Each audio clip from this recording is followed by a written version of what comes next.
UP के सियासी गलियारे में मची हलचल। सपा मुखिया अखिलेश यादव को चंद्रशेखर ने दिया बड़ा धोखा। 2024 चुनाव से पहले बदल दिया समर्थन का पाला। पहले राजभर ने दिया धोखा, फिर कांग्रेस ने, अब चंद्रशेखर आजाद ने दिखाया अपना असली रूप। अखिलेश को दे दिया कभी न भूलने वाला धोखा। आजाद समाज पार्टी के मुखिया चंद्रशेखर ने 2024 चुनाव पर मायावती के समर्थन देने पर कही बहुत बड़ी बात। इंडिया गठबंधन पर भी दिया चौंकाने वाला बयान। जी, सपा मुखिया अखिलेश यादव को 2024 से पहले एक के बाद एक कई झटके लगते जा रहे हैं। ऐसा लग रहा है कि अखिलेश यादव और समाजवादी पार्टी के सबसे बुरे दिन चल रहे हैं। यूपी की सिर्फ 2 लोकसभा सीटों पर सिमट कर रहने वाली समाजवादी पार्टी को लग रहा है कि किसी की नजर लग गई है। सपा मुखिया अखिलेश यादव जिन पर भरोसा जता रहे हैं वही उन्हें बड़ा धोखा दे रहा है। अभी कुछ दिन पहले कांग्रेस ने सपा को बड़ा धोखा दिया और अखिलेश ने भी कांग्रेस का जमकर विरोध किया। अखिलेश का तेवर देखकर अब उनका इंडिया गठबंधन से भी नाता टूटना तय माना जा रहा है, क्योंकि यूपी की लोकसभा सीटों के बंटवारे को लेकर लड़ाई बढ़ती जा रही है। वहीं अखिलेश की सबसे बड़ी गठबंधन पार्टी आरएलडी भी अब धीरे धीरे करके अपना असली रूप दिखाना शुरू कर चुकी है। हाल ही में खबरें आई थी कि जयंत चौधरी बीजेपी के कई नेताओं के साथ मिलकर बीजेपी के साथ 2024 में जा सकते हैं। वहीं बीएसपी प्रमुख मायावती पहले ही साफ कर चुकी है कि वो अकेले दम पर चुनाव लड़ेंगे। साथ ही राजभर ने कई महीनों पहले अखिलेश को ऐसा धोखा दिया है कि अखिलेश कभी भूल कर भी राजभर की पार्टी के साथ अपनी पार्टी का गठबंधन नहीं करेंगे।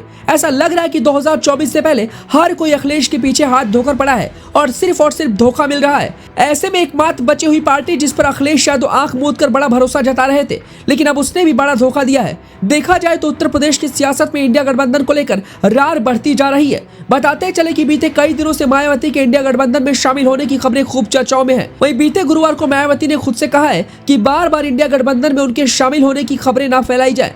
इसके अलावा विपक्ष के गठबंधन में बीएसपी सहित अन्य जो भी पार्टियां शामिल नहीं हैं, बीएसपी सहित अन्य जो भी विपक्षी पार्टियां शामिल नहीं हैं, तो उनके बारे में किसी को भी बेफजूल कोई भी टीका टिप्पणी करना उचित नहीं है तथा इससे इनको बचना चाहिए। मेरी इनको यही सलाह भी है, क्योंकि भविष्य में देश व जनहित में कब किसको किसी की भी जरूरत पड़ जाए ये कुछ भी कहा नहीं जा सकता है। अर्थात फिर ऐसे लोगों को व पार्टियों को भी काफ़ी शर्मिंदगी उठानी पड़े, ये ठीक नहीं है।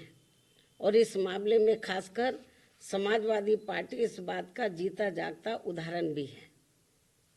इसके अलावा यहाँ मैं ये भी कहना चाहूँगी कि हमारी पार्टी पूर्ण रूप से धर्मनिरपेक्ष पार्टी है, जिस पर आजाद समाज पार्टी के मुखिया चंद्रशेखर आजाद ने एक बड़ा बयान देते हुए खलबली मचा दी है। चंद्रशेखर आजाद ने मायावती के बयान का समर्थन करते हुए कहा कि जिन लोगों ने गठबंधन बनाया है उनकी आपस में बातचीत हुई है। उन्होंने आपस में खुद से बातचीत करके इंडिया गठबंधन बनाया है। ऐसे में उनको इस बात का ध्यान देना चाहिए कि वो किसी पर तीखा टिप्पणी ना करे। लोकतंत्र में सबका अधिकार है कि वो चुनाव लड़े या फिर ना लड़े, कोई किसी को रोक नहीं सकता। सबको अपने संवैधानिक अधिकारों का प्रयोग करना है। इसके साथ उन्होंने कहा कि मैं इस बात से सहमत हूँ कि हर व्यक्ति लोकतंत्र में ये चाह रहा है कि बीजेपी से मुक्ति मिले। जिस तरह का उनके शासनकाल में अन्याय हो रहा है, ऐसे में हम एक अन्याय के खिलाफ यहाँ पर भी लड़ रहे हैं। वहीं राम गोपाल यादव का जो बयान है ये उनका अपना मानना हो सकता है, मुझे उसकी जानकारी नहीं है कि उन्होंने क्या टिप्पणी की है। इसके साथ चंद्रशेखर आजाद ने साफ साफ इशारा कर दिया है कि वो 2024 लोकसभा चुनाव में मायावती के साथ जा सकते हैं, क्योंकि चंद्रशेखर आजाद ने मायावती की जिस तरीके से तारीफ की और जिस तरीके से उनका बचाव किया,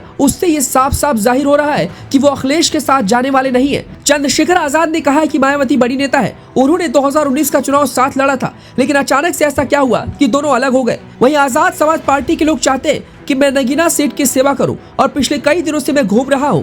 कई लोगों ने अलग अलग भूमिकाएं देने की बात कही है, सड़कों का हाल बेहाल है। ऐसे में मुझे भरोसा है कि इस बार लोग मुझ पर भरोसा जताकर बड़ी जिम्मेदारी सौंपेंगे। चंद्रशेखर आजाद के बयान से साफ हो गया है कि इस बार मायावती के साथ जाने वाले हैं। ऐसे में अखिलेश यादव अकेले कैसे अपनी नैया पार लगाने में कामयाब होंगे, ये देखना बड़ा दिलचस्प होगा। चंद्रशेखर आजाद के इस बयान पर आपकी क्या कुछ प्रतिक्रिया है, हमें अपनी राय कॉमेंट कर जरूर